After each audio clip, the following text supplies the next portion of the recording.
जिन्होंने ईमान वाले मर्दों को जलाया, ईमान वाली औरतों को जलाया, सुम्मा लम यतूब, और उन्होंने तौबा नहीं की, उनको जहन्नम का अजाब मिलेगा, उनको जलाया जाएगा जहन्नम की आग में। यानी अल्लाह ताला ये बताना चाहता है, मेरे ईमान वाले बंदों को जलाने के बाद, उनके ऊपर इतना बड़ा जुल्म सितम करने के बाद भी अगर वो तौबा कर लेते, अगर वो अल्लाह से माफी मांग लेते, अगर वो अल्लाह के सामने गिड़गिड़ा लेते, अगर वो अल्लाह के सामने रो लेते, तो अल्लाह उनको माफ कर देता।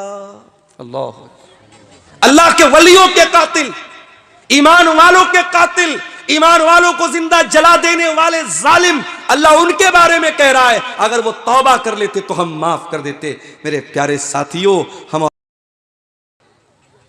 ऐ गुनहगारों, ऐ अल्लाह को नाराज करने वालों, ऐ गुनाहों की दलदल में मुब्तला अल्लाह के बंदों, आओ कुरान की आयत तुम्हें दावत दे रही है, या इबादी अल्लज़ीना असरफू अला अनफुसिहिम ला तक़नतू मिर रहमतिल्लाह। ऐ मेरे वो बंदो जिन्होंने गुनाह करके अपनी जानों के ऊपर जुल्म किया है, ला तक़नतू मिर रहमतिल्लाह, तुम अल्लाह की रहमत से कभी मायूस न होना। इन्नल्लाह यग़फ़िरुज़्ज़ुनूब जमीआ, तुम एक बार अल्लाह से माफी तो मांग के देखो, तुम एक बार अल्लाह से तौबा तो करके देखो, एक बार अल्लाह के सामने रो करके देखो, एक बार अल्लाह के सामने गिड़गिड़ा करके तो देखो, अल्लाह तुम्हारे सारे गुनाहों को माफ कर देगा। अल्लाह के नबी फरमाते हैं, तिरमिज़ी की सही रिवायत है, दो आंखें ऐसी हैं जो जहन्नम के अंदर नहीं जा सकती, दो आंखें ऐसी हैं जो जहन्नम की आग में नहीं जाएंगी। ऐनुन बातत तारुसु फी सबीलिल्लाह, एक वो आंख है जो अल्लाह की राह में चौकीदारी कर रही है, अल्लाह की राह में पहरेदारी कर रही है, दुश्मन की फौज आने वाली है और बॉर्डर पर खड़ी होकर के वो पहरेदारी कर रही है, उस आंख की अल्लाह ताला हिफाजत करेगा, उस आंख को जहन्नम की आग में नहीं डाला जाएगा। व ऐनुन बकत मिन खशियतिल्लाह, और एक वो आंख भी अल्लाह के अजाब में कभी मुब्तला न होगी, जिस आंख से अल्लाह के खौफ से आंसू बहता हो, जो आंख अल्लाह के खौफ से रोया करती हो, जिस आंख से तौबा के आंसू निकलते हो, जिस आंख से नदामत के आंसू निकलते हो। मगर आज हमारी आंखें भी खुश्क हो गई, ये आंखें खुश्क है मौला, इन्हें रोना नहीं आता, ये आंखें खुश्क है मौला, इन्हें रोना नहीं आता, क्योंकि आंखों का ताल्लुक दिल से है। जब दिल कठोर हो जाएंगे तो आंखों से आंसू भी नहीं निकलेंगे। मेरे भाई, आज दुनिया में तरक्की की अलामत है, गोवा में चले जाओ, बड़े बड़े बीचेस पे चले जाओ, समंदर के किनारे मादरजात नंगे मर्दों औरत पड़े हुए हैं, और इसको दुनिया तरक्की का नाम देती है, इसको दुनिया फैशन का नाम देती है।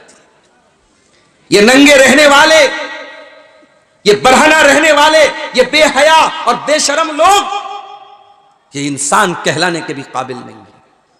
इंसान की फितरत ये कहती है, इंसान का नेचर ये कहता है, इंसान का स्वभाव ये कहता है कि नहीं, तेरी शर्मगाह के ऊपर कोई ना कोई चीज पर्दे के तौर पर होनी चाहिए। भाई मर्द भी सबके सामने नंगा, औरत को तो छोड़ दीजिए, मर्द भी सबके सामने नंगा। अगर कोई मर्द सबके सामने नंगा रहता है तो दो ही बातें हो सकती हैं, या तो वो पागल है या इंसान नहीं है। पागल है, क्रैक माइंड का है, दिमाग खराब है, तभी वो नंगा रहेगा, वरना मर्द भी कम से कम अंडरवियर में तो दूसरों के सामने कम से कम अंडरवियर में रहेगा। आदम और हव्वा दोनों ने अपने जन्नत के पत्ते से अपनी शर्मगाहों को ढांपना शुरू कर दिया। अब अल्लाह ताला ने समझाया हजरत आदम और हव्वा, अलम अनहकुमा अन तिलकुम अश्शजरा, ऐ आदम ऐ हव्वा, मैंने तुमको मना किया था उस पेड़ के करीब न जाना, क्यों तुमने शैतान की बात मानी, क्यों तुम उसके बहकावे में आ गए, क्यों तुम जालिमों में से हो गए। गलती आदम से भी हुई, गलती हव्वा से भी हुई। कुरान कहता है फतलक्का आदम मिन रब्बिही कलिमात, अब आदम अलैहिस्सलाम के दिल में ख्याल आया, हाँ मुझसे गलती हो गई, अब मैं अल्लाह से माफी मांगना चाहता हूं। कैसे मांगू? अय अल्लाह, तू कितना करीम है, तू कितना रहीम है कि तूने आदम से गलती के बावजूद तूने आदम को तौबा करने का तरीका भी सिखाया। अल्लाह ने आदम के दिल में वो कलिमात डाले, वो दुआ डाली, जो दुआ अल्लाह ताला ने कुरान में बयान की, रब्बना ज़लमना अनफुसना व इल्लम तग़फिर लना व तरहमना लनकूनन्न मिनल खासिरीन। ऐ परवरदिगार, हमने अपनी जानों पर बड़ा जुल्म किया है। ऐ परवरदिगार, हमने अपनी जानों पर बड़ा जुल्म किया है, बड़ा अत्याचार किया, और अगर तूने नहीं माफ किया, अगर तूने रहम न किया, लनकूनन्न मिनल खासिरीन, तो हम खसारा नुकसान उठाने वालों में से हो जाएंगे। ये दुआ की आदम और हव्वा ने, और जब ये दुआ की, अल्लाह ने दोनों की दुआ को कबूल किया, दोनों की तौबा को कबूल किया। लेकिन अल्लाह ने कहा कि अब तुम जन्नत में नहीं, अब तुम जमीन पे जाओगे, अब जमीन पे जाओगे, दुनिया में रहोगे। अब ये आदम और हव्वा दुनिया में कहां आए, इसके बारे में कोई ऑथेंटिक रिवायत तो नहीं मिलती, लेकिन तारीख की किताबों में यह लिखा है कि हजरते आदम अलैहिस्सलाम जो थे वो इंडिया या श्रीलंका के किसी इलाके में उतरे थे, और हजरते हव्वा जो थी वो जद्दा में उतरी थी। इसलिए जद्दा, अरबी में जद्दा बोलते दादी को, तो चूंकि वहां पे हजरत हव्वा उतरी थी, इसलिए उस जगह का नाम जद्दा, सऊदी अरब के अंदर जो बहुत बड़ा शहर है, मशहूर इलाका है जद्दा, वहां पे ये तारीख की एक रिवायत है। हम ये नहीं कह सकते कि ये ऑथेंटिक है, मोतबर है, बस तारीख की किताबों में ये लिखा है, इसके मोतबर होने की कोई गारंटी नहीं है। दोनों को अल्लाह ताला ने जमीन पे उतारा। हम आदम और हव्वा की औलाद, अल्लाह ने हमें और आपको आदम और हव्वा की औलाद बनाया है, इंसान बनाया है। हमारी फितरत में गलती करना है, हमसे गलतियां होंगी, हमसे खताएं होंगी। खता का हो जाना उतनी बड़ी बात नहीं है, बड़ी बात यह है कि हम खता के बाद, गलती के बाद हम तौबा करें, हम अल्लाह से माफी मांगे। अल्लाह के प्यारे नबी फरमाते हैं, कुल्लु बनी आदम खत्ताउन व खैरुल खत्ताईन अत्तव्वाबून। तमाम के तमाम आदम की औलाद खता करने वाले हैं, और तमाम खताकारों में सबसे बेहतरीन खताकार वो हैं जो तौबा कर लें, अल्लाह से माफी मांग लें, अल्लाह की तरफ रुजू कर लें। दुनिया में क्या होता है, एक इंसान एक बार गलती करता है, हम माफ कर देते हैं, 2 बार गलती करता है, हम माफ कर देते हैं, 3 बार गलती करता है, हम माफ। जब बार बार गलती करे तो हमारा भी बर्दाश्त का जो मादा होता है वो पूरा हो जाता है। बाप बेटे की एक बार गलती माफ करता है, 2 बार गलती माफ करता है। जब बेटा बार बार गलती करता है तो बाप कहता है नहीं, अब तू गलती नहीं कर रहा है, तू बदतमीजी कर रहा है। फिर बाप भी बेटे को घर से निकाल देता है। मां अपने बच्चे से बहुत प्यार करती है, लेकिन मां भी अपने बच्चे की बदतमीजियों और अपनी बच्चे की गलत हरकतों पर डांटती है, मारती है, सजा देती है। मां इतनी रहमदिल होने के बावजूद भी ऐसा मौका भी आता है कि मां भी अपने बच्चे को माफ नहीं करती है। मेरे प्यारे साथियों, जिस तरीके से एक मां को अपने बच्चे से बहुत प्यार, एक बाप को अपने बच्चे से बहुत प्यार है, उससे कई करोड़ गुना ज्यादा, उससे कई करोड़ गुना ज्यादा अल्लाह तबारक व तआला अपने बंदों से प्यार करता, अपने बंदों से मोहब्बत करता है। वो अल्लाह बंदों की खताओं के बावजूद, बंदों के गुनाहों के बावजूद अल्लाह ताला अपने तमाम बंदों को दावत देता है, ऐ मेरे बंदो आ जाओ, हल मिन मुस्तगफिरिन फागफिर लहू। हर रात आसमान दुनिया पर अल्लाह ताला नाजिल होता है और आवाज देता है कोई गुनाहों की माफी मांगने वाला, है कोई अपने गुनाहों पर रोने वाला, है कोई अपने गुनाहों पर गिड़गिड़ाने वाला? मैं अपने बंदे की तौबा को कबूल करने को तैयार हूं, मैं अपने बंदे को माफ करने को तैयार हूं। चलिए आपकी जनरल नॉलेज में एक इजाफा कर देता हूं। कुरान करीम की ऐसी कौन सी आयत है जो सबसे ज्यादा रहमत की उम्मीद दिलाती है? उलमा को शायद पता होगा, आप लोगों से, आवाम से मेरा सवाल है कि कुरान की ऐसी कौन सी आयत है जिसमें अल्लाह ताला अपनी रहमत की सबसे ज्यादा उम्मीद दिलाता है? सूरह ज़ुमर की आयत नंबर 52 है। जरा सुनिएगा इस आयत को। अब्दुल्लाह इब्न मसूद जैसे सहाबी कहते हैं कि कुरान में सबसे ज्यादा उम्मीद दिलाने वाली यही आयत है। कुल या इबादियल्लज़ीना असरफू अला अनफुसिहिम ला तक़नतू मिर रहमतिल्लाह इन्नल्लाह यग़फिरुज़्ज़ुनूब जमीआ इन्नहु हुवल गफूरुर रहीम। ऐ नबी आप फरमा दीजिए, आप कह दीजिए, ऐ मेरे वो बंदो, अल्लज़ीना असरफू अला अनफुसिहिम, जिन्होंने गुनाह कर करके अपने जानों के ऊपर बहुत जुल्म किया है, बहुत अत्याचार किया है, शराबियों, जानियों, हराम काम करने वालों, गलत काम करने वालों, अल्लाह को नाराज करने वालों, जितने बड़े बड़े भी तुमने गुनाह किए, आ जाओ। कुल या इबादी अल्लज़ीन असरफू अला अनफुसिहिम, ऐ अल्लाह के वो बंदो जिन्होंने गुनाह कर करके, पाप कर करके, अल्लाह को नाराज कर करके अपनी जानों के ऊपर बहुत बड़ा जुल्म किया है। अच्छा, एक बात पर आपने गौर किया, गुनाह करने वाला अपने ऊपर जुल्म करता है। भाई शराब पी रहा है एक इंसान, शराब से किसी दूसरे को तो तकलीफ नहीं पहुंचा रहा है, मगर अपने ऊपर जुल्म कर रहा है। ज़िना करने वाला अपने ऊपर जुल्म कर रहा है, झूठ बोलने वाला अपने ऊपर जुल्म कर रहा है, गीबत करने वाला अपने ऊपर जुल्म कर रहा है। गुनाह से बड़ा जुल्म इंसान अपने नफ्स के ऊपर नहीं करता। जब भी इंसान कोई गुनाह करे, वो अपने बाप आदम की वो दुआ को याद कर ले। गुनाह करके कोई फायदा हम नहीं करते, 2-4 मिनट लज्जत मिल जाएगी, थोड़ा मजा मिल जाएगा, थोड़ा मौज मस्ती हो जाएगी, मगर गुनाह की सजा हम ही को भुगतनी पड़ेगी। इसीलिए कुरान गुनाह को अपनी जान पर जुल्म कहता है। कुल या इबादी अल्लज़ीना असरफू अला अनफुसिहिम, ऐ नबी आप कह दीजिए मेरे वो बंदो जिन्होंने गुनाह कर करके अपनी जानों के ऊपर जुल्म किया है, ला तक़नतू मिन रहमतिल्लाह, तुम अल्लाह की रहमत से कभी मायूस न होना, अल्लाह की रहमत से कभी मायूस न होना। अल्लाह अकबर, अल्लाह अकबर। कितना करीम है वो रब, कितना करीम है वो रब, कि वो रब गुनहगारों से कह रहा है कि अल्लाह की रहमत से मायूस मत होना। कुरान करीम के 30वें पारे में एक सूरत है, सूरतुल बुरूज, शायद आपको याद भी होगी, वस्समाई ज़ातिल बुरूज। उसमें एक वाक़या अल्लाह ने बयान किया।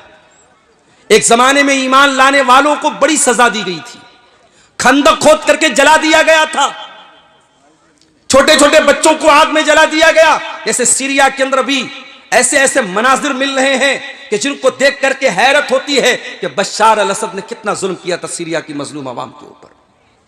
इज्तिमाई कब्रें मिल रही हैं, एक एक जगह सैकड़ों लोगों को इकट्ठे कब्र में डाला गया, और उस जालिम ने सिर्फ कब्र में नहीं डाला, कब्र में डालने के बाद उसमें केमिकल डाला ताकि उनकी लाशें गल करके मिट्टी में मिल जाएं, और उन कब्रों पर बुलडोजर चलाया। और अफसोस तो इस बात का है, इतना जुल्म करने वाला और लाखों मुसलमानों का हत्यारा बशार अल असद, उसकी हिमायत कौन करता था, उसका सपोर्ट कौन करता था? उसका सपोर्ट वो ईरान करता था, जो आज बहुत बड़ा फलस्तीनियों का अपने आप को हमदर्द कहता है। अल्लामा इब्न तैमिया ने बिल्कुल सच्ची बात कही थी, हमारे असलाफ ने बिल्कुल सच्ची बात कही थी। सहाबा का दुश्मन, सहाबा को गाली देने वाला, सहाबा की गुस्ताखी करने वाला, ये राफिजी यहूदी से बड़ा हमारा दुश्मन है। हर दौर की तारीख रही है, मुसलमानों को यहूदियों ने उतना नुकसान नहीं पहुंचाया जितना इन रवाफिज ने नुकसान पहुंचाया है। आज सीरिया से जो खबरें आ रही हैं मेरे भाइयों, 40-40 साल के बाद लोग आज कैद खाने से निकल रहे हैं, लोग 40 साल के बाद जेल से निकल रहे हैं। कोई पूछ रहा है कि क्या सद्दाम हुसैन जिंदा है या मर गया, उनको यह भी नहीं मालूम कि दुनिया कहां से कहां पहुंच गई। उन्होंने न टाइम देखा, न कैलेंडर देखा, उनको न वक्त का पता, न उनको समय का पता, न तारीख का पता। 40 साल के बाद लोगों ने सूरज को देखा है, धूप देखी है। मेरे प्यारे साथियों, इसी धरती पर हमने वो जुल्म सितम भी देखा है। हर दौर में ऐसे जालिम रहे हैं, लेकिन याद रखो, जितना जालिम चाहे जितना भी जुल्म कर ले, जालिम का अंजाम एक दिन बुरा होने वाला है। जालिम एक दिन बुरे घाट को पहुंचने वाला है।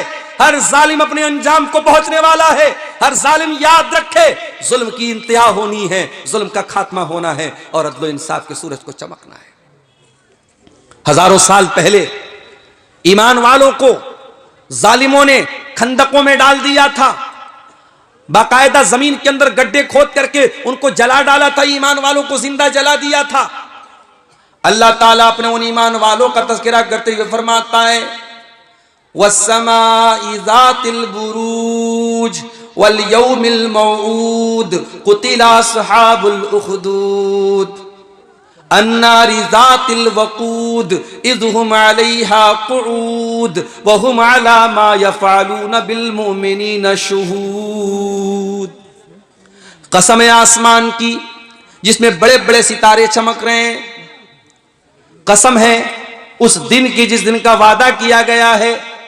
खंदक में डाल करके ईमान वालों को मारा गया था, उनको मारने वाले हलाक हो जाएंगे। जो आग में ईमान वालों को जला रहे थे और खड़े होकर के तमाशा देख रहे थे। वमा नक़मू मिनहुम इल्ला अन युमिनू बिल्लाहिल अज़ीज़िल हमीद। ईमान वालों को वो किस बात की सजा दे रहे थे? उनको इसी बात की सजा दे रहे थे कि ईमान वाले एक अल्लाह के ऊपर ईमान लाए। सिर्फ ईमान की सजा दे रहे थे। अल्लाह के नबी फरमाते हैं, मुस्नद अहमद की रिवायत है, जब आग जलाई गई, उस आग में एक औरत अपने दूध पीते बच्चे को लेकर के जा रही थी। मां तो मां होती है, मां का कलेजा एक बार के लिए दहल गया, मां के कदम पीछे हटने लगे। अल्लाह तबारक व तआला ने उस औरत के दूध पीते बच्चे को ज़बान दी और उस बच्चे ने अपनी मां से कहा, या उम्मी इख्तहिमी, ऐ मेरी मां इस आग में चली जा, इस आग में कूद जा, अल्लाह के अजाब के मुकाबले में यह आग कुछ नहीं है। ऐ मेरी मां तो इस आग में चली जा। तौबा करो मेरे भाई। और कौन सी तौबा? कुरान का 28वां पारा उठाओ। तौबा तो हम भी करते हैं। रात में तकरीर सुनी नमाज के ऊपर, दिल में ख्याल आया, यार मौलाना साहब ने नमाज के ऊपर तकरीर की है, आज तक मैं नमाज नहीं पढ़ता था, पढ़ना चाहिए, गलत करता था मैं। रात में तौबा कर लिया, सुबह फजर में फिर गोल हो गया, फजर की नमाज फिर नहीं पढ़ी। शराबी ने रात में तौबा की कि शराब नहीं पीऊंगा, सुबह फिर शराब का बोतल लेके निकल गया। ये तौबा नहीं है, ये तौबा का मजाक है मेरे प्यारे साथी। अल्लाह को कौन सी तौबा पसंद है? कौन सी तौबा अल्लाह ताला के कबूल की जाएगी और कौन सी तौबा का कोई मतलब है अल्लाह के? आओ देखो, कुरान का 28वां पारा सूरह तहरीम के अंदर अल्लाह फरमाता है, या अय्युहल्लज़ीना आमनू तूबू इलल्लाहि तौबतन नसूहा। ऐ ईमान वालो, अल्लाह से सच्ची तौबा करो। सच्ची तौबा, सच्ची तौबा किसको कहते हैं? नोट कर लो, सच्ची तौबा के अंदर 3 चीजें होनी जरूरी है। सच्ची तौबा करना है तो 3 चीजें जरूरी हैं। नंबर 1, अल इक़लाउ अनिल मासिया। जिस गुनाह से तौबा कर रहे हो उस गुनाह को फौरन छोड़ना पड़ेगा। शराबी शराब से तौबा करना चाहता है, शराब को छोड़ना पड़ेगा। जानी जिना से तौबा करना चाहता है, जिना को छोड़ना पड़ेगा। बेनमाजी तौबा करना चाहता है, नमाज की फौरन पाबंदी करनी पड़ेगी। जिस गुनाह में इंसान मुब्तला है उस गुनाह को फौरन छोड़ना पड़ेगा। यह तौबा की पहली सीढ़ी है। तौबा की दूसरी सीढ़ी, अब तक जितने गुनाह किया था उसके ऊपर शर्मिंदगी हो रही है, नदामत हो रही है, इस बात का एहसास हो रहा है कि हां मैंने गलत किया था, मुझे ऐसा नहीं करना चाहिए था, मैंने अल्लाह को नाराज किया था, यह एहसास भी दिल में होना चाहिए। और तौबा की तीसरी शर्त यह है, आइंदा वो गुनाह ना करने का पक्का इरादा किया जाए। 3 चीजें जब तक नहीं पाई जाएंगी तब तक सच्ची तौबा ना होगी। और अगर गुनाह का ताल्लुक हुकूकुल इबाद से है, किसी की जमीन हथिया ली, किसी का पैसा मार करके बैठ गया, किसी का हक मार लिया, किसी को गाली दे दी, किसी की गीबत कर दी, तो अब चौथी कंडीशन भी उसके साथ जोड़ लीजिए। ये 3 कंडीशन तो अपनी जगह, चौथी कंडीशन क्या है? अगर मसला हुकूकुल इबाद का है तो जिसका हक आपने लिया है उसको देना पड़ेगा। जिसकी जमीन आपने नाजायज तौर पर ली उसको वापस लौटाना पड़ेगा। जिसका पैसा आपने गलत तरीके से लिया पैसा लौटाना पड़ेगा। जिसको गाली दी उससे जाके माफी मांगनी पड़ेगी। जिसकी गीबत की उससे जाके माफी मांगनी पड़ेगी। अगर आपने पैसे के बदले पैसा न दिया, जमीन के बदले जमीन न दिया, सोने के बदले सोना न दिया, खेत के बदले खेत न दिया, तो कल कयामत के दिन सोना के बदले जमीन के बदले खेत के बदले पैसे के बदले आपको अपनी नमाज देना पड़ेगा, आपको अपना रोजा देना पड़ेगा, आपको अपनी इबादतें देनी पड़ेंगी, आपको अपनी नेकियां देनी पड़ेंगी। और जब नेकी खत्म हो जाएगी, अल्लाह के नबी फरमाते हैं सामने वाले के गुनाह इंसान के ऊपर लाद दिए जाएंगे। गुनाह ला दिए जाएंगे। इंसान दुनिया में बड़ी मेहनत से नेकी करता है, अल्लाह को राजी करता है। एक एक नेकी बड़ी कीमती होती है और कयामत के दिन एक एक नेकी की बड़ी अहमियत होगी। मेरे प्यारे साथियों, हुकूकुल इबाद में अगर हमने कोताही की है तो ये कोताही हमारी नेकियों को बर्बाद कर देगी और सामने वाले के गुनाह हमारे ऊपर नऊजुबिल्लाह सुम्मा नऊजुबिल्लाह लाद दिए जाएंगे। इसलिए अल्लाह कहता है, या अय्युहल्लज़ीना आमनू तूबू इलल्लाहि तौबतन नसूहा। ऐ ईमान वालो, जब तौबा करना है तो सच्ची तौबा करो। जब तुम सच्ची तौबा करोगे, असा रब्बुकुम अन युकफ्फिर अन्कुम सय्यिआतिकुम, तब अल्लाह ताला तुम्हारे गुनाहों को मिटा देगा। वयुदखिलकुम जन्नातिन तजरी मिन ताहतिहल अनहार, और अल्लाह ताला तुमको जन्नत में दाखिल करेगा। एक बात और बताऊं आपको, एक होती है हदीस कुदसी, नाम सुना है हदीस कुदसी का? हदीस कुदसी किसको बोलते हैं? जब अल्लाह के नबी सल्लल्लाहु अलैहि वसल्लम ये कहें कि अल्लाह ताला फरमाता है, तो उस हदीस को हदीस कुदसी कहते हैं। अब सवाल ये पैदा होता है, जब हदीस कुदसी में भी अल्लाह ताला फरमाता है और कुरान में भी अल्लाह ताला फरमाता है, तो कुरान में और हदीस कुदसी में क्या फर्क है? फर्क है, कुरान की तिलावत होती है, हदीस कुदसी की तिलावत नहीं होती। कुरान के अल्फाज भी अल्लाह की तरफ से हैं और हदीस कुदसी के अल्फाज नबी की तरफ से हैं, लेकिन माना अल्लाह की तरफ से। अब मैं जो हदीस आपको सुनाने जा रहा हूं वो हदीस कुदसी है, जरा गौर से सुनिएगा। तिरमिजी की सही रिवायत है, अल्लाह के प्यारे नबी फरमाते, अल्लाह ताला फरमाता है, ऐ आदम की औलाद, ऐ आदम के बेटे, जब तक तू मुझसे उम्मीद लगाए रहेगा, जब तक तू मुझसे माफी मांगता रहेगा, मैं तुझे माफ करता रहूंगा। वला उबाली, मैं किसी की कोई परवाह नहीं करूंगा। अल्लाह को किसी को जवाब नहीं देना है, अल्लाह को किसी को हिसाब नहीं देना है, अल्लाह को किसी का डर नहीं है। अल्लाह से तुम जब जब माफी मांगोगे, जब जब तौबा करोगे, अल्लाह तुम्हें माफ करने को तैयार है। यब्ना आदम लहु बलगत ज़ुनूबुका अनान अस्समाइ सुम्मा इस्तग़फ़रतनी ग़फ़रतु लक वला उबाली। ऐ आदम के बेटे, अगर तू इतने गुनाह कर दे, तेरे गुनाहों से आसमान के किनारे भर जाएं, इतना तू गुनाह कर दे, तेरे गुनाहों से आसमान के किनारे भर जाएं। अल्लाह ताला कहता है, मेरे बंदे, इतने गुनाह करने के बाद भी तू आकर के मुझसे माफी मांगेगा, मुझसे इस्तिग़फ़ार करेगा, मुझसे तौबा करेगा, तो मेरे बंदे मैं तुझको माफ करने को तैयार हूं। ऐ मेरे बंदे, अगर तू जमीन भर के गुनाह करके आएगा और मेरे साथ तू शिर्क नहीं कर रहा होगा, तू तौहीद को लेकर के आएगा, तू सच्ची तौहीद को लेकर के आएगा और फिर तू मुझसे माफी मांगेगा, ऐ मेरे बंदे, मैं जमीन भर के मग़फ़िरत तुझको देने को तैयार हूं। यह है अल्लाह की रहमत। अल्लाह के अज़ाब पर आपने बहुत तकरीरें सुनी है, अल्लाह के गजब पर बहुत तकरीरें सुनी हैं। आज आइए जरा अल्लाह की रहमत का भी आपको जरा नक्शा खींच के दिखाता हूं। अल्लाह कितनी रहमत वाला है, अल्लाह कितने करम वाला है मेरे प्यारे साथी। अल्लाह के नबी फरमाते हैं, बनी इस्राइल में एक आदमी था जो 99 लोगों का कातिल था। 99 लोगों का उसने मर्डर किया था, खून किया था। 99 लोगों का कत्ल करने के बाद उस इंसान के दिल में तौबा का ख्याल आया। उसने पूछा कि इस दौर का सबसे बड़ा आलिम कौन है? लोगों ने आलिम का पता न बता करके राहिब का पता बता दिया। आलिम का काम आलिम ही करेगा, अगर आलिम का काम किसी गैर आलिम से लोगे तो गलत रास्ते पर चले जाओगे। आज यही तो हो रहा है। इंटरनेट पर आप देख लीजिए, आज औरतें भी तकरीर कर रही हैं और मसले मसाइल बयान कर रही हैं, और बाकायदा फेसबुक के ऊपर मैंने देखा कि मियां बीवी के जो प्राइवेट मसाइल हैं, जो मियां बीवी के आपस के मुलाकात के मसाइल है, जो बहुत ही प्राइवेट किस्म के मसाइल हैं, उनको मसाले लगा लगा करके नकाब पहन करके औरत बयान कर रही है, सिर्फ इसलिए ताकि उसको व्यू ज्यादा से ज्यादा मिल जाए, उसके चैनल को सब्सक्राइबर मिल जाए, उसको फेसबुक पर कमाई का एक अड्डा मिल जाए। आज कितनी औरतों ने और कितने जाहिल किस्म के लोगों ने, जो आलिम भी नहीं है, इस तरीके के मसाइल, जो सुहागरात का मसला है, मियां बीवी के मुलाकात का मसला है, औरतों के पीरियड का मसला है, उसको मसाले लगा लगा के बयान कर रहे हैं। मेरे प्यारे साथियों, इसीलिए मैं कभी कभी कहता हूं, ये इंटरनेट बहुत काम की भी चीज और बहुत बड़ा फितना भी है। कल तक ये यूट्यूब नहीं था, ये इंटरनेट नहीं था, बनारस से अब्दुल गफ्फार साहब आपके बीच में आते थे, तभी आप उनको सुन पाते थे। आज तो कितने इलाके ऐसे जहां मैं नहीं पहुंच पाता हूं, लेकिन यूट्यूब के जरिए वहां पर पहले से मैं पहुंच चुका हूं। कई इलाकों में मैं जाता हूं, बूढ़े लोग मेरे पास आते हैं, मुझको गले लगा के कहते हैं, मौलाना आज तक आपको यूट्यूब पर सुना करते थे, आज पहली बार आंखों से आपको देख रहे हैं।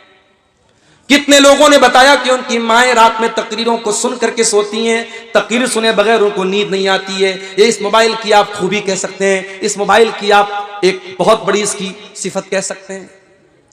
लेकिन आज इस इंटरनेट ने, इस मोबाइल ने आज इसका बहुत गलत इस्तेमाल भी हो रहा है मेरे भाइयों। जो बेहयाई वाला इस्तेमाल हो रहा है उसको जाने दीजिए।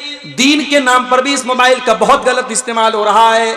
आज कितने चैनल ऐसे हैं जिस पर फजूल किस्म के, वाहियात किस्म के इस्लामिक वीडियोस बनाए जा रहे हैं। मिर्च मसाला लगा करके, कहीं की ईंट और कहीं का रोड़ा जोड़ करके, थंबनेल लगा करके वीडियो बनाए जा रहे हैं। उस तकरीर के अंदर जो बात बयान नहीं हुई है उस बात को थंबनेल के अंदर पेश किया जा रहा है, सिर्फ इसलिए ताकि चैनल को ज्यादा से ज्यादा देखने वाले मिल जाएं, ताकि वीडियो को ज्यादा से ज्यादा देखने वाले मिल जाएं। आलिम का काम आलिम से लेना है, गैर आलिम से लोगे तबाही और हलाकत आएगी। मैं कहता हूं बहुत बड़े बड़े लोग हैं, मैं नाम नहीं लूंगा, इस दौर के बहुत बड़े बड़े स्कॉलर हैं, मगर उनका मैदान क्या है? अगर एक स्कॉलर का मैदान इस्लाम की तबलीग करना है, अगर उसका मैदान ये कंपैरेटिव रिलीजियन पर वो काम कर रहा है, वो हिंदुइज्म से और ईसाइयों से इस्लाम का मुकारना कर रहा है और इंजील से अल्लाह के नबी की पेशेनगोई को निकाल के बता रहा है, वेदों से और गीता से इस्लाम की हक्कानियत को साबित कर रहा है, बहुत अच्छी बात है, बहुत अच्छी बात है। ऐसे स्कॉलर से हम फायदा उठाएंगे, मगर उसको मुफ्ती बनाने का काम नहीं करेंगे। उसका जो मैदान है उस मैदान में उससे काम लेंगे, मगर नमाज का तरीका हम उससे नहीं पूछेंगे, हम हैज़ व निफास का मसला उससे नहीं पूछेंगे, हम निकाह और तलाक का मसला उससे नहीं पूछेंगे। उसके लिए हमारे पास उलमा मौजूद हैं, उसके लिए हमारे पास मुफ्ती मौजूद है। और आज यही हो रहा है मेरे भाई, हर आदमी आलिम बना है, हर आदमी मुफ्ती बना है। यूट्यूब पर आप चले जाइए, कोई भी मसला आप टाइप कीजिए, उलमा के जवाब आपको कम मिलेंगे और जाहिलों के जवाब आपको ज्यादा मिलेंगे। बड़े बड़े उलमा सवाल का जवाब देने से पहले कांपते हैं, टाइम मांगते हैं, मौका मांगते हैं कि नहीं साहब मैं मुताला कर लूंगा, स्टडी कर लूंगा, उसके बाद जवाब दूंगा। और जाहिल की हिम्मत क्या है? जाहिल की हिम्मत यह है, 4 किताबें उसने इंग्लिश में पढ़ी है, कुरान भी उसने ढंग से नहीं पढ़ा है, हदीसों को उसने भी ढंग से नहीं पढ़ा है, बस 4-5 उसने इंग्लिश की किताबें पढ़ी है, और वो आता है और स्टेज लगाता है और कहता है आस्क मी ब्रदर, मुझसे सवाल पूछो। वो बाकायदा खुलेआम चैलेंज करता है और लोग आते हैं उससे सवाल करते हैं और वो सवालों का जवाब देता है। इसीलिए अल्लाह के नबी पेशन गोई करते हुए फरमाते हैं कयामत के पहले ऐसा दौर आएगा,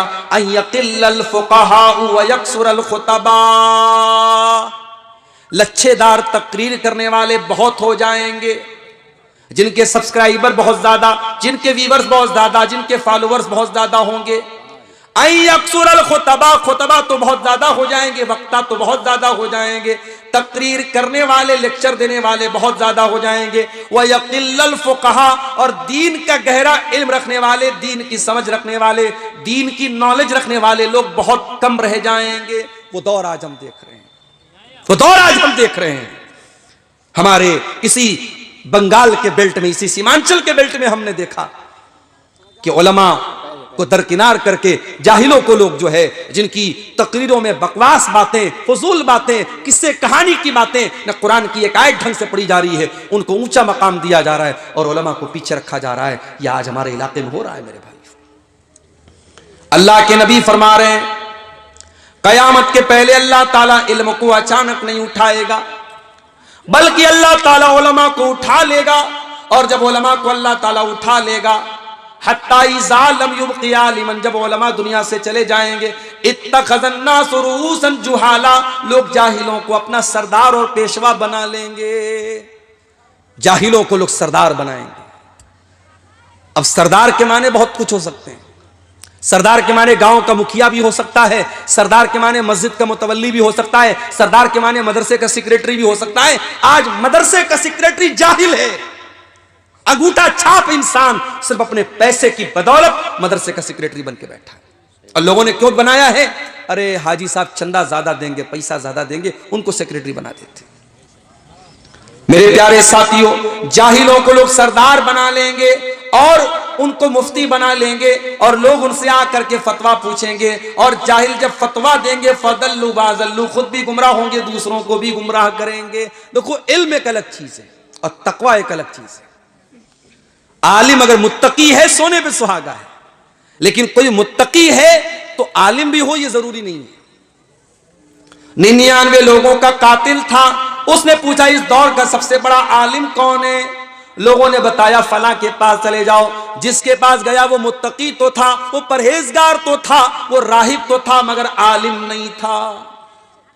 उससे जाके पूछा, आई हैव किल्ड 99 पर्सन्स, मैंने 99 लोगों को कत्ल किया है, आई वॉन्ट टू रिपेंट, मैं तौबा करना चाहता हूं। क्या है कोई तौबा का रास्ता? अब वो आलिम नहीं था, राहिब था, रात रात भर नमाज पढ़ने वाला था, उसको गुनाहों से नफरत थी।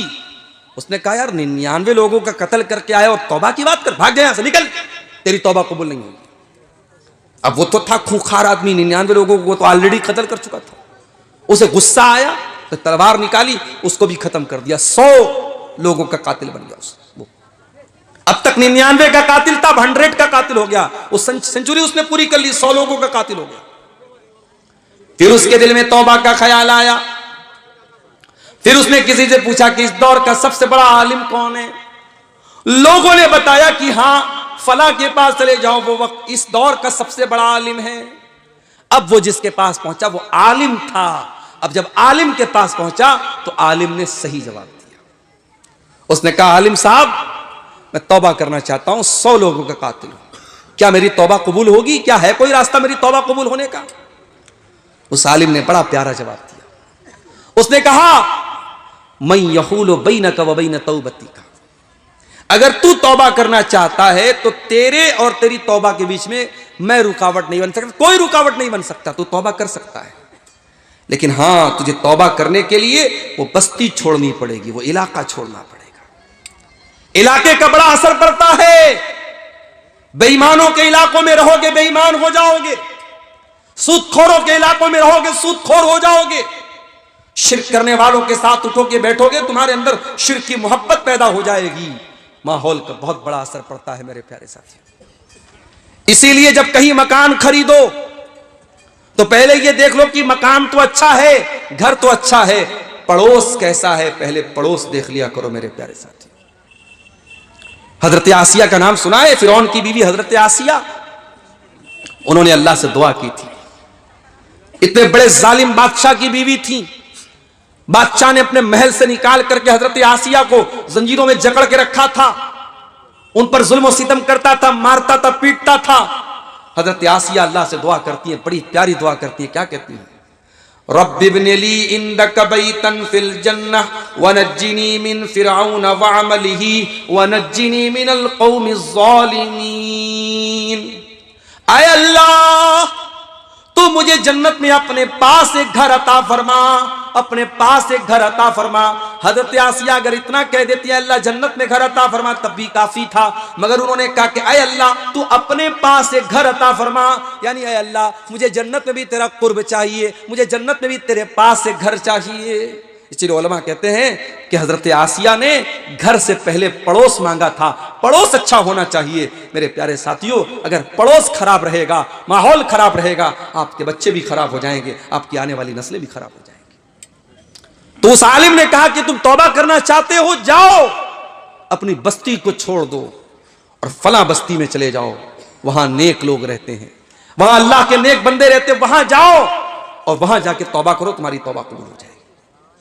अल्लाह के नबी फरमाते हैं, सही मुस्लिम की रिवायत है, वो 100 लोगों का कातिल तौबा करने के इरादे से घर से निकला, आधे रास्ते में पहुंचा, उसका इंतकाल हो गया, उसकी रूह निकल गई।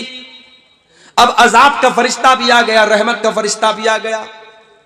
रहमत का फरिश्ता कहने लगा ये तौबा करने के मकसद से निकला था, इसको मैं लेकर के जाऊंगा। अजाब का फरिश्ता कहने लगा ये 100 लोगों का कातिल था, इसको मैं लेकर के जाऊंगा। अजाब वाला कह रहा है मैं लेके जाऊंगा, रहमत वाला कह रहा है मैं लेके जाऊंगा। अल्लाह के नबी फरमाते अल्लाह ताला ने तीसरे फरिश्ते को भेजा और तीसरा फरिश्ता इंसान की शक्ल में आया और उसने आकर के फैसला दिया कि एक काम करो, रास्ते को नाप लो, तुम लोग फरिश्ते हो, तुम्हारे लिए कोई मुश्किल काम नहीं है, रास्ते को नाप लो। अगर ये नेक लोगों की बस्ती से करीब है तो रहमत का फरिश्ता लेके जाएगा, अगर बुरे लोगों की बस्ती से करीब है तो अजाब का फरिश्ता लेके जाएगा। चुनांचा दोनों फरिश्तों ने रास्ते को नापा। जब रास्ते को नापा गया तो वो 100 लोगों का कातिल चूंकि सच्ची तौबा के इरादे से निकला था, वो नेक लोगों की बस्ती से ज्यादा करीब निकला। एक बित्ता, एक बालिश तो वो ज्यादा करीब निकला नेक लोगों की बस्ती से। चुनांचे रहमत का फरिश्ता उसको लेकर के गया। 100 लोगों का कातिल अल्लाह की रहमत का हकदार बन गया। मेरे प्यारे साथियों, अल्लाह की रहमत से कभी मायूस न होना, सच्ची तौबा करो, अल्लाह जरूर आपकी तौबा को कबूल करेगा। अरे अगर तुम सच्ची तौबा कर लोगे, कुरान कहता है सच्ची तौबा करने का इनाम क्या मिलेगा। कुरान का 19वां पारा उठाओ, अल्लाह ताला फरमाता है वल्लज़ीना ला यशहदून ज़ूर वल्लज़ीना ला यदऊना मअल्लाहि इलाहन आखर वला यक़्तुलून अन-नफ्स अल्लती हर्रमल्लाहु इल्ला बिल हक़्क़ि वला यज़नून। अल्लाह ने 3 बड़े बड़े गुनाहों का नाम लिया। मेरे नेक बंदे अल्लाह के साथ शिर्क नहीं करते, मेरे नेक बंदे किसी बेगुनाह को कत्ल नहीं करते, मेरे नेक बंदे ज़िना नहीं करते। ये 3 बड़े बड़े जुर्म हैं। इस्लाम की नजर में 3 महापाप क्या है? शिर्क करना, कत्ल करना और ज़िना करना। ये 3 महापाप हैं। इसीलिए अल्लाह के नबी से पूछा गया अय्यु ज़म्बि आज़म इंदल्लाह, अय अल्लाह के नबी सबसे बड़ा गुनाह अल्लाह ताला के नजदीक क्या है? आपने फरमाया अन तजअल लिल्लाहि निद्दन व हुवा खलक़क। सबसे बड़ा गुनाह यह है कि तुम अल्लाह के बराबर किसी को ठहरा दो, अल्लाह का दर्जा किसी और को दे दो, अल्लाह के सिवा किसी और को मुश्किल कुशा मान लो, अल्लाह के सिवा किसी और को बिगड़ी बनाने वाला मान लो, अल्लाह के सिवा किसी और को औलाद देने वाला बना लो, अल्लाह के सिवा किसी और को बीमारी से शिफा देने वाला बना लो, अल्लाह के बराबर किसी को ठहरा दो। ये सबसे बड़ा गुनाह है, शिर्क सबसे बड़ा गुनाह है। पूछा गया है अल्लाह के नबी उसके बाद सबसे बड़ा गुनाह क्या है? आपने फरमाया अन तक़्तुल वलदक खशियता अन यतमा मअक। शिर्क के बाद सबसे बड़ा गुनाह यह कि तुम अपनी औलाद को कत्ल कर दो इस डर से कि वो तुम्हारे साथ खाएगी।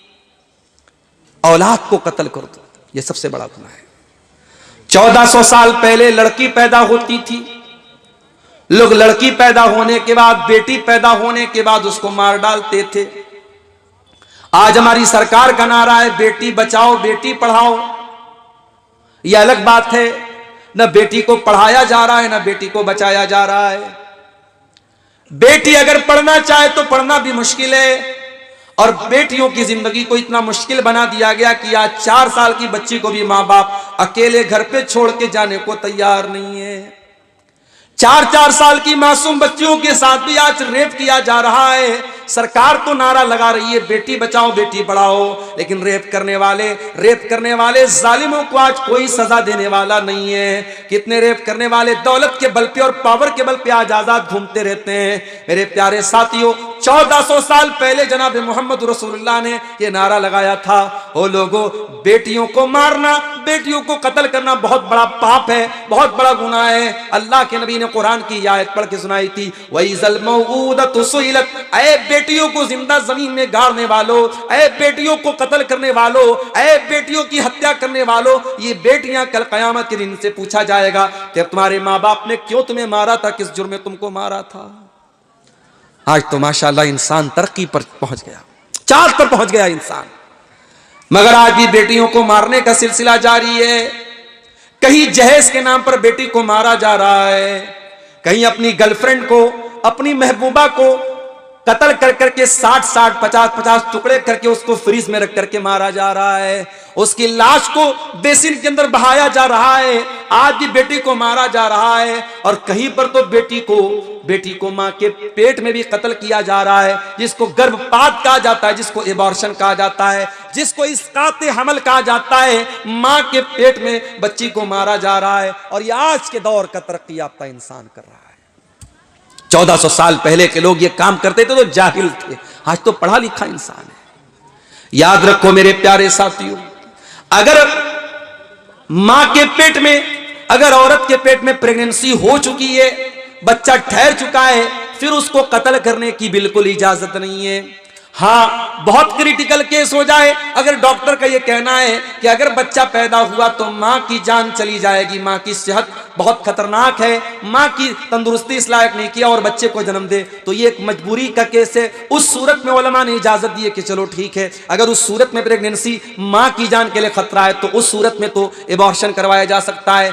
मगर फैमिली प्लानिंग के नाम पे कि हमें 2 ही बच्चे चाहिए थे और तीसरा बच्चा अगर ठहर गया और प्रेगनेंसी हो गई तो सिर्फ इसलिए कि अरे यार 2 को तो बड़ी मुश्किल से खिला रहा हूं, तीसरी को कैसे खिलाऊंगा, अगर इस डर से और इस सोच से अगर मां के पेट में बच्ची को मारा है या बच्चे को मारा है, तो याद रखिए ये कत्ले औलाद है और अल्लाह के नबी ने इसको दूसरा बड़ा गुनाह करार दिया। आपने फरमाया कि दूसरा बड़ा गुनाह यह है कि तुम अपनी औलाद को कत्ल करो इस डर से कि वो तुम्हारे साथ खाएगी।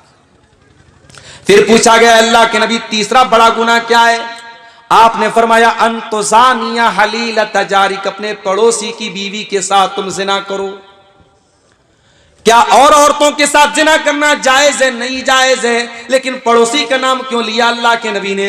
इसलिए कि पड़ोसी को पड़ोसी के ऊपर बड़ा विश्वास होता है, पड़ोसी को पड़ोसी के ऊपर बड़ा भरोसा होता है, और अगर कोई पड़ोसी की बीवी के साथ गलत काम करता है तो वो डबल गुनाह का काम करता है। वो एक तो करेला है, ऊपर से नीम चढ़ा है, वो गलत पर गलत काम करता है, वो जिना भी कर रहा है, तो पड़ोसी की बीवी के साथ जिना कर रहा है। ये तीन बड़े बड़े गुनाह हैं। ये तीन बड़े बड़े गुनाह जिक्र करने के बाद अल्लाह क्या कहता है, जरा उसको सुनिएगा। इल्ला मन ताबा व आमना व अमिला अमलन सालिहा फउलाइका युबद्दिलुल्लाहु सय्यिआतिहिम हसनात। शिर्क करने के बाद, कत्ल करने के बाद और जिना करने के बाद भी अगर अल्लाह कहता है कोई तौबा कर ले और ईमान ले आए और नेक अमल करे, ये तीन चीजें हैं, तौबा करे, ईमान ले आए, ईमान ले आए यानी सही रास्ते पर आ जाए, और नेक अमल करने लगे। अब तक लोगों को कत्ल करता था, अब लोगों की जान बचाने वाला बन गया। अब तक जिना करता था, अब इज्जतों की हिफाजत करने वाला बन गया। अब तक शिर्क करता था, अब एक अल्लाह के आगे सर झुकाता है और शिर्क का दुश्मन बन गया। अगर तौबा कर लेता है और ईमान ले आता है और नेक अमल करने वाला बन जाता है, अल्लाह फरमाता है फउलाइका युबद्दिलुल्लाहु सय्यिआतिहिम हसनात। ऐसे लोगों के गुनाहों को हम नेकियों में बदल देंगे। अब तक उसने जितने गुनाह किए हैं हम उनके गुनाहों को नेकियों में बदल देंगे। वकान अल्लाहु गफूरर रहीमा, और अल्लाह ताला तो बख्शने वाला, रहम करने वाला है। अल्लाह के लिए कोई मुश्किल बात नहीं। क्या मतलब ये हुआ कि सच्ची तौबा अगर कोई कर ले तो अब तक उसके अकाउंट में जितने गुनाह थे अल्लाह उसके सारे गुनाहों को नेकियों में ट्रांसफर कर देगा। उसने जितने गुनाह किए थे अब वो गुनाह अल्लाह ताला के नेकी माने जाएंगे अगर उसने सच्ची तौबा की है और तौबा करने के बाद अपनी तौबा के ऊपर कायम है। ये तौबा का इनाम है मेरे प्यारे साथियों, मेरे प्यारे भाइयों। अल्लाह तो लुटा रहा है, अल्लाह तो रहमतों को लुटा रहा है, हम लूटने को तैयार नहीं है। अल्लाह तो तौबा की दावत दे रहा है और हम तौबा करने को तैयार नहीं है। हम तो दुनिया की मौज मस्ती में लगे हुए हैं। याद रखो मेरे भाइयों, कल के ऊपर न टालो, आज तौबा करो, अभी तौबा करो। कल न कर कल का कोई भरोसा नहीं, कल न आया कभी और न आएगा कल, कल तो कल एक पल का भरोसा नहीं। तौबा को कभी कल पे मत टालो मेरे भाई। ये कल पे टालना ये भी शैतान की बहुत बड़ी चाल है। क्या हम और आप इस बात की गारंटी दे सकते हैं कि कल तक हम जिंदा रहेंगे? अरे कल छोड़ दो, हम 1 घंटे के बाद जिंदा रहेंगे, हम इस बात की गारंटी नहीं दे सकते। आज फजर की नमाज पढ़ने अपने इलाके में मैं गया, नमाज पढ़ के मस्जिद के बाहर निकला, देखा लोगों की भीड़ लगी हुई है। मैंने पूछा क्या बात है? हमारे पड़ोस के एक साहब, उनका इंतकाल हो गया था, बीमार कई महीने से चल रहे थे, रात को 4 बजे उनका इंतकाल हो गया। गौर करो मेरे प्यारे साथियों, इंसान इस बात की गारंटी नहीं ले सकता कि रात में वो सोया है तो सुबह जिंदा ही उठेगा। आज इंसान के पास दौलत है, ताकत है, हज कर सकता है, उम्रा कर सकता है। उससे बोलो जाओ भाई हज कर लो, उम्रा कर लो, कहता है नहीं मौलाना साहब जब उम्र हो जाएगी तब करेंगे। मैंने अपनी आंखों से देखा, सफा मरवा के दरमियान चक्कर लगा रहा था, मेरी 1.5 साल की बच्ची मेरी गोद में थी, उसको लेकर के मैं सफा से भी और मरवा के बीच में चक्कर लगा रहा था। कई बूढ़े लोगों को मैंने देखा, बेचारे वो सफा से मरवा के दरमियान चल नहीं पा रहे हैं। एक चक्कर लगाने के बाद वो किनारे बैठ करके सुस्ताने लगते हैं, हाँफने लगते हैं। तवाफ के दौरान मैंने देखा लोग तवाफ नहीं कर पा रहे हैं, लोग पैसा दे दे करके व्हील चेयर के ऊपर कुर्सी पर बैठ करके तवाफ कर रहे हैं। मेरे प्यारे भाइयों, क्यों उस दिन का इंतजार करते हो जब दूसरों के मोहताज होकर के तुम अल्लाह के घर का तवाफ करोगे? आज अल्लाह ने आपको नवाजा है, आज आपके पास दौलत है, आज आपके पास जवानी है, जाओ, अल्लाह ताला ने अगर आपको तौफीक दी है, जाओ जा करके हज कर लो, उम्रा कर लो। और अल्लाह के नबी तो यहां तक फरमाते हैं कि अगर कोई लगातार हज और उम्रा करता है, अल्लाह ने नवाजा है, हर साल आप उम्रा कीजिए। अगर हर साल कोई उम्रा करता है, बार बार करता है, अल्लाह के नबी ने फरमाया कि इससे इंसान के गुनाह मिटते हैं और इंसान का फक्र फाका मिटता है। कमा यनफिल कीरु खुब्सल हदीद, जिस तरीके से भट्टी के अंदर जब लोहे को डाला जाता है और लोहे के ऊपर का मैल और कुचैल साफ हो जाता है, वैसे जब इंसान हज करने जाता है, उम्रा करने जाता है, उसके गुनाह मिट जाते हैं। हमारे यहां क्या बोलते हैं, 900 चूहे खा करके बिल्ली चली हज को। यह मुहावरा बनाए कि नहीं बनाया? लोगों ने क्यों मुहावरा बनाया?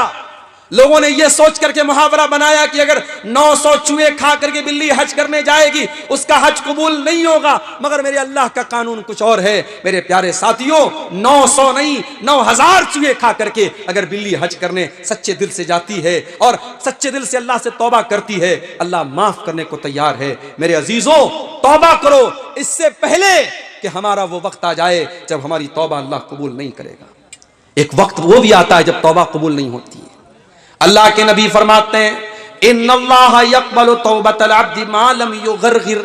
अल्लाह ताला बंदे की तौबा तब तक कबूल करता है जब तक गरगरा ना आ जाए।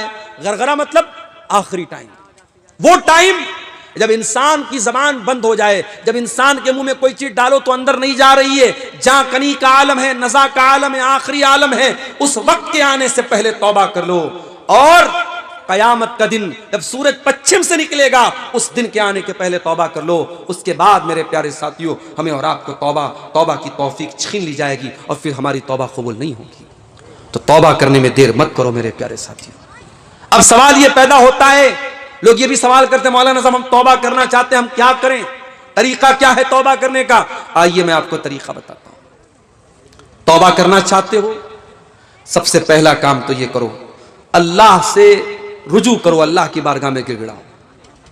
और अगर गुनाह करने के बावजूद आपको पैसा मिल रहा है, दौलत मिल रही है, ऐशो आराम से जिंदगी गुजर बसर हो रही है, तो इस धोखे में मत पड़े रहो कि मुझे कोई प्रॉब्लम नहीं, कोई मसला नहीं। अल्लाह ताला अगर गुनाहों के बावजूद आपको नवाज रहा है तो अल्लाह अपनी रस्सी को ढीली किए हुए है। जिस दिन अल्लाह की रस्सी टाइट होगी उस दिन आपको एहसास होगा।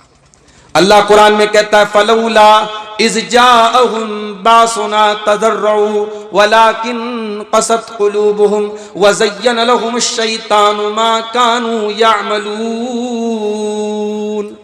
तुम्हारे दिल इतने कठोर हो चुके हैं, बड़ी बड़ी मुसीबतें आ रही हैं, मगर तुम अल्लाह की बारगाह में रुजू नहीं करते।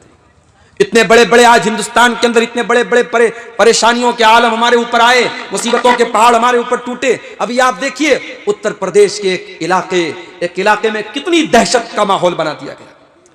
5 मुसलमान वहां मार दिए गए, उसके बाद भी वहां जुल्म और सितम का सिलसिला भी रुकने का नाम नहीं ले रहा है। अभी आज की न्यूज मैंने देखी कि वहां मुसलमानों में दहशत का एक माहौल पैदा किया गया और बाकायदा अतिक्रमण के नाम पे उनके घरों पर बुलडोजर चलाए गए और पूरे इलाके में एक दहशत का माहौल पैदा कर दिया गया। यानी हालात ये हो गए कि आपके ऊपर जुल्म सितम भी हो और आप उस जुल्म सितम के खिलाफ आवाज भी नहीं उठा सकते। अगर उठाएंगे तो हर उठने वाली आवाज को दफन कर दिया जाएगा।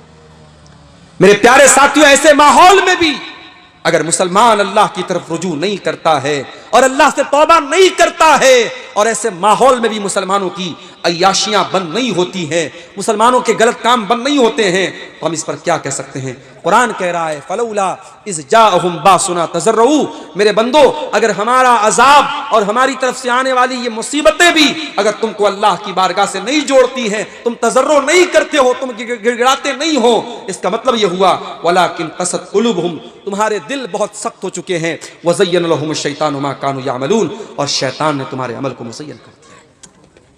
तौबा करना चाहते हो तो एक काम और करना पड़ेगा, नेक लोगों के साथ रहा करो। मेरे प्यारे साथी, संगत का असर इंसान के ऊपर पड़ता है। आप किसके साथ उठते बैठते हैं ये बहुत मैटर करता है। सिगरेट पीने वालों के साथ आप उठेंगे बैठेंगे, सिगरेट नहीं पिएंगे तब भी सिगरेट पीने की जो नफरत है वो आपके दिल में कम हो जाएगी। आप शराबियों के साथ उठेंगे बैठेंगे, शराब नहीं पिएंगे, मगर शराबी से जो एक शराब से नफरत होनी चाहिए वो शराब से नफरत आपके अंदर नहीं रहेगी। सोहबत का बड़ा असर पड़ता है। शेख सादी रहमतुल्लाह अलैह फरमाते हैं, पेसरे नू बबदा नशिस्त, नूह अलैहिस्सलाम का बेटा बुरे लोगों के साथ बैठता था। खानदान नबूवत गुमशुद, अपने बाप की नबूवत को से उसने रिश्ता तोड़ दिया। इतने बड़े पैगंबर का बेटा था, नूह अलैहिस्सलाम का बेटा था, बुरे लोगों के साथ उठा बैठा करता था, तो अपने बाप की नबूवत से उसका नाता टूट गया। वह सगे असहाबे कहफ रोजे चंद, और असहाबे कहफ के जो कुत्ता था वो चंद दिन नेक लोगों के साथ था। सोबते नेक लोगों के साथ वो कुत्ता बैठता था, मर्दुम शुद्ध। तो उस कुत्ते को भी अल्लाह ताला ने कुरान में असहाबे कहफ के साथ उसका जिक्र किया।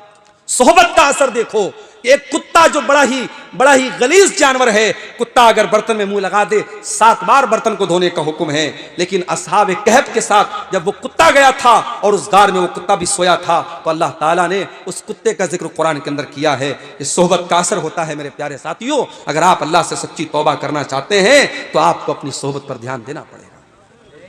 इसीलिए अल्लाह कुरान में कहता है, यौम याज़ुज़्ज़ालिमु अला यदैहि यक़ूलु या वैलता लैतनी लम अत्तखिज़ फुलानन खल या वैलता, यौम याज़ुज़्ज़ालिमु अला यदैहि यक़ूलु या लैतनी इत्तखज़तु मअर रसूलि सबीला। जालिम क़यामत के दिन अपने हाथों को काटेगा और कहेगा, अरे काश मैंने रसूल का रास्ता अपनाया होता। या वैलता लैतनी लम अत्तखिज़ फुलानन खलीला, अरे काश मैंने फलां को अपना साथी न बनाया होता, फलां को अपना दोस्त न बनाया होता। लक़द अज़ल्लनी अनिज़ ज़िक्रि बअद इज़ जाअनी, उसने अल्लाह के जिक्र से मुझको दूर कर दिया, उसने अल्लाह के जिक्र से मुझको बहका दिया। व कान शैतानु लिल इंसानी खज़ूला, और शैतान तो इंसान को हमेशा जलील करता है। सोहबत अच्छी अपनाओ मेरे प्यारे साथियों, अच्छे साथियों से, अच्छे दोस्तों से दोस्ती रखो, अच्छे लोगों के साथ उठा बैठा करो। इसी तरीके से अगर आप तौबा करना चाहते हैं, काम और करना पड़ेगा, कुरान से अपना ताल्लुक जोड़ना पड़ेगा। क्यों?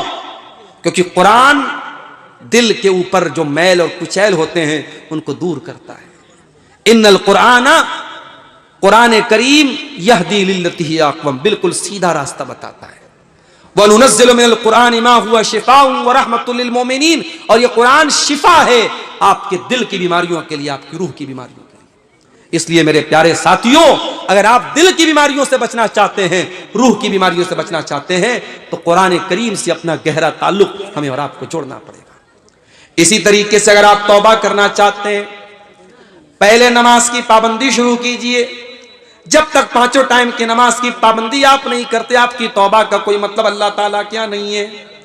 इसीलिए अल्लाह कुरान में कहता है, अक़ीमिस्सलाह, नमाज कायम करो। इन्नस्सलात तन्हा अनिल फ़ाहशाई वल मुनकर, बेशक ये नमाज बेहयाई से रोकती है, बुराई से रोकती है। नमाज आप पढ़ेंगे तब आप बुराई से रोक सकते हैं, बगैर नमाज की पाबंदी के। बाज़ लोग कहते हैं, साहब हम तो हराम नहीं खाते, हम ये नहीं करते, लेकिन नमाज नहीं पढ़ते। अगर आप हराम नहीं खाते बहुत अच्छी बात है, आप गीबत नहीं करते बहुत अच्छी बात है, आप अपनी ज़बान की हिफाजत करते बहुत अच्छी बात है, और अगर नमाज पढ़ने वाला हराम खा रहा है, नमाज पढ़ने वाला गीबत कर रहा है, नमाज पढ़ने वाला गलत कर रहा है, तो इसकी दोषी नमाज नहीं है। वो नमाज, अगर उसकी नमाज वाकई में सही नमाज होती तो इन गुनाहों से अपने आप को बचाता। मेरे प्यारे साथियों, अपने आप को अगर अल्लाह से करीब करना है तो हमें नमाज की पाबंदी करनी पड़ेगी। और नमाज में सिर्फ फराइज नहीं, आज हमारे यहाँ अहले हदीसों में खास तौर से ये बुराई, ये बीमारी पाई जाती है, हमारे यहाँ नवाफिल का एहतमाम बहुत कम होता है।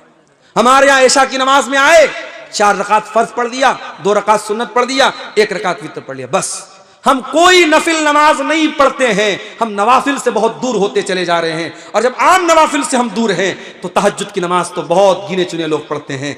मेरे प्यारे साथियों, कुरान करीम में अल्लाह कहता है, अक़िमिस्सलात लिदुलूकिश शम्सि इला गसक़िल लैलि व क़ुरआनल फ़ज्रि इन्न क़ुरआनल फ़ज्रि कान मशहूदा। ऐ मेरे नबी, रात में भी नमाज पढ़िए, दिन में भी नमाज पढ़िए, और फजर के टाइम कुरान पढ़िए। फजर के टाइम जब कुरान पढ़ा जाता है तो फरिश्ते हाजिर रहते हैं। व मिनल लैलि फतहज्जद बिही नाफिलतल लक, और ऐ मेरे हबीब, आप रात में तहज्जुद की नमाज भी पढ़िए, तहज्जुद की नमाज पढ़िए। ये वो टाइम होता है, बड़ा सुहाना टाइम होता है, बड़ा बरकत वाला टाइम होता है। ये वो टाइम होता है जब अल्लाह ताला आसमान दुनिया पर नाजिल होता है और अपने बंदों की दुआओं को कबूल करता है। मेरे पास ऐसे भी फोन आते हैं, मौलाना साहब 10 साल हो गए शादी को, औलाद नहीं हो रही है। मौलाना साहब बहुत नौकरी की तलाश में हूँ, नौकरी नहीं मिल रही है। मौलाना साहब बहुत दिन से बिजनेस कर रहा हूँ, बिजनेस में कामयाबी नहीं मिल पा रही है। मैं एक सॉल्यूशन बताता हूँ, एक रास्ता बताता हूँ। ठीक है, आप औलाद नहीं हो रही, आप डॉक्टर के पास जाइए, इलाज करवाइए। हो सकता है आपके अंदर या बीवी के अंदर कोई मेडिकल इशू हो सकता है। आप जॉब कर रहे हैं, आप अच्छी जॉब तलाश कीजिए, अल्लाह आपको बेहतरीन नौकरी देगा। आपका बिजनेस नहीं चल रहा है, आप कोई दूसरा बिजनेस शुरू कीजिए, अल्लाह बरकत देगा।